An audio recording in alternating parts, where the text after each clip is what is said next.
धैर्य। जी हाँ, हमारा आज का टॉपिक है धैर्य। जैसा कि आप सभी टाइटल देखकर समझ गए होंगे कि हमारा आज का टॉपिक है धैर्य। तो आज का टॉपिक शुरू करें इससे पहले आप सभी को मेरा प्यार भरा नमस्कार और welcome back to my YouTube channel. आप अगर मेरे चैनल पे आज पहली बार आए हैं तो प्लीज़ सब्सक्राइब कर लीजिए और बेल आइकन को हिट करना ना भूलिए ताकि मेरी सारी वीडियोस आप तक सबसे पहले पहुंचें। और अगर आपको मेरा ये वीडियो पसंद आता है तो प्लीज़ लाइक और शेयर ज़रूर कीजिए और प्लीज़ कमेंट बॉक्स में मुझे ज़रूर बताइएगा कि आपको आज का वीडियो कैसा लगा। तो आइए शुरू करते हैं आज का टॉपिक धैर्य। धैर्य, सब्र, पेशेंस, ये सब भी हम इसे कह सकते हैं। धैर्य क्या होता है? आप सभी ने एक बात तो जरूर सुनी होगी कि सब्र का फल बहुत मीठा होता है। बस वही है धैर्य। धैर्य और सब्र एक ही चीज है।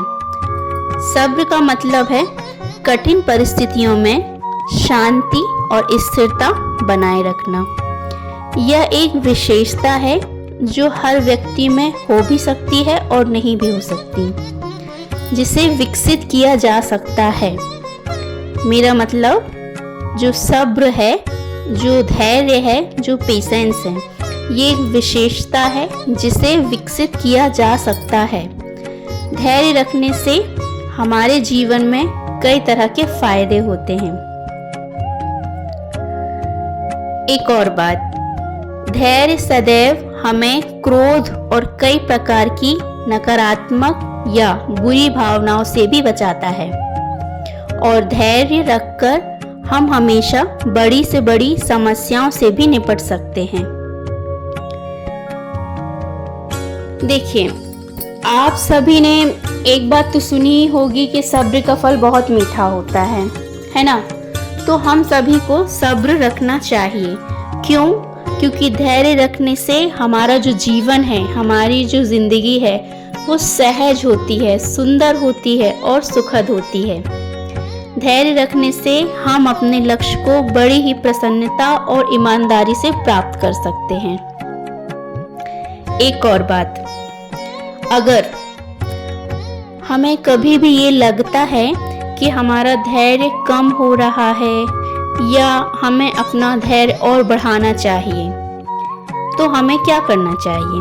देखिए, सभी की लाइफ में जो पेशेंस लेवल होता है वो होता तो है, किसी में कम होता है, किसी में ज़्यादा होता है। लेकिन कोई भी इंसान जो होता है उसे धैर्य कम और ज़्यादा होता है, लेकिन हमें धैर्य बनाए रखना चाहिए अपनी ज़िंदगी में, अपने लक्ष्य की प्राप्ति के लिए। क्योंकि बोलते हैं ना, सब्र रखो सब सही होगा वगैरह वगैरह, ये सारी चीज़ें आपने ज़रूर सुनी होंगी। इसीलिए ये बात मैं बोलना चाह रही हूँ कि अगर हमें कभी भी लगता है कि हमारा धैर्य कम हो रहा है या फिर हमारा धैर्य बढ़ाना है हमें अपनी लाइफ में, तो सदैव ना कुछ बातों का ध्यान रखना चाहिए।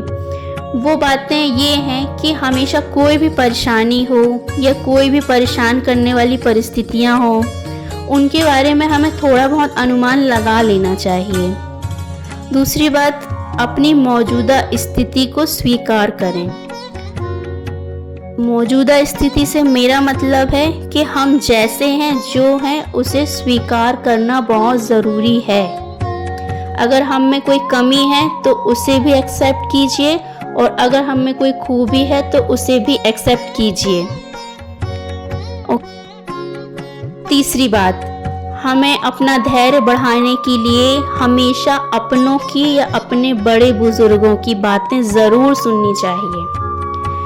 वो हमें हमेशा सही राह दिखाते हैं क्योंकि वे हमसे ज़्यादा अनुभवी होते हैं। सच्ची बता रही हूँ मैं, हमारे जो बड़े होते हैं वो हमसे ज़्यादा अनुभवी होते हैं। इसीलिए कोई भी कार्य करने से पहले अगर आप चाहते हैं कि हम किसी की सलाह लें, तो हमारे जो अपने हैं, जो हमें हमेशा से हमें सही राह दिखाते आए हैं, हमें उनकी बातें सुननी चाहिए, अपने बड़े बुजुर्गों की बातें सुननी चाहिए और उसे अपने जीवन में लागू करना चाहिए। चलिए, ये जो धैर्य है ना, इसे हम एक कहानी के ज़रिए समझते हैं। तो आइए शुरू करती हूँ मैं ये कहानी। ध्यान से सुनिएगा, इससे आपको और अच्छे से समझ में आएगा कि धैर्य का फल क्या होता है। धैर्य का फल बहुत मीठा होता है। आइए शुरू करते हैं ये कहानी।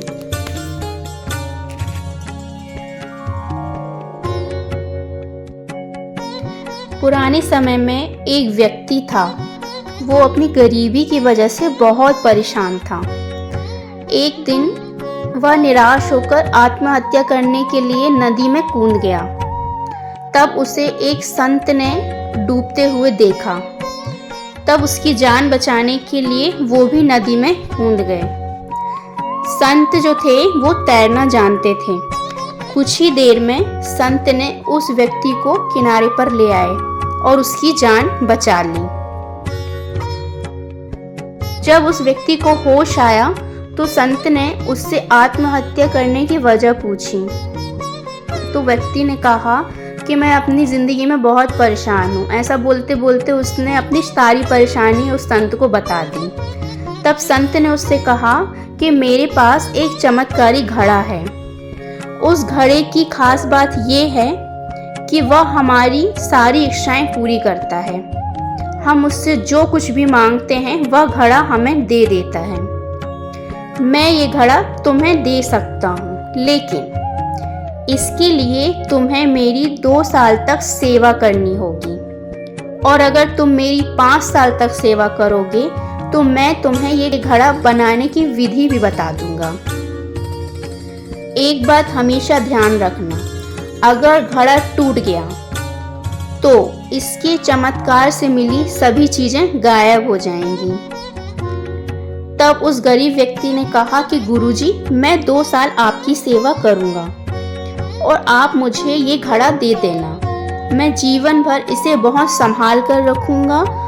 मुझे मेरी इच्छाएं बहुत जल्दी पूरी करनी हैं। तब संत ने कहा कि ठीक है, जैसी तुम्हारी इच्छा। 2 साल तक उस व्यक्ति ने संत की सेवा की, पूजा पाठ किया। समय पूरा होने पर संत ने उसे चमत्कारी घड़ा दे दिया। घड़ा लेकर वह व्यक्ति अपने घर आ गया। उस घड़े से बहुत सारा धन मांगा। धन मिलते ही उसने बड़ा घर बनवा लिया, गाड़ियां ले ली। उसके पास बहुत पैसा हो गया। अब उसके पास अच्छे कपड़े, सोना चांदी, खाना सब कुछ था। ज्यादा धन आने की वजह से उसे बुरी लत भी लग गई। वह नशा करने लगा। एक दिन नशे में उससे घड़ा टूट गया। घड़ा टूटते ही उसके जादू से मिली हुई सभी चीजें गायब हो गईं। वह फिर से वहीं आ गया, फिर से गरीब हो गया। तुरंत ही उसका नशा खत्म हो गया और उसे पछतावा होने लगा कि उसने जल्दबाजी की। 3 साल और संत की सेवा अगर कर लेता तो घड़ा बनाने की विधि भी सीख सकता था। तब उसे पछतावा हुआ कि मैंने जल्दी की, मुझे धैर्य रखना था और मुझे 3 साल और सेवा करनी थी। देखिए, इस गरीब व्यक्ति ने कितनी जल्दबाजी करके अपनी पूरी जिंदगी भर का नुकसान उठा लिया। अगर 3 साल और सेवा करता तो आज ये घड़ा जो टूट गया था वो इसे फिर से बना लेता और फिर से वो सारी चीजें उसके पास वापस आ जाती। इसीलिए बोला जाता है कि धैर्य रखिए, सब्र रखिए। सब्र का फल मीठा होता है, और सब्र नहीं रखते तो हम अपनी जिंदगी में बहुत सारे नुकसान कर लेते हैं, जाने अनजाने में ही।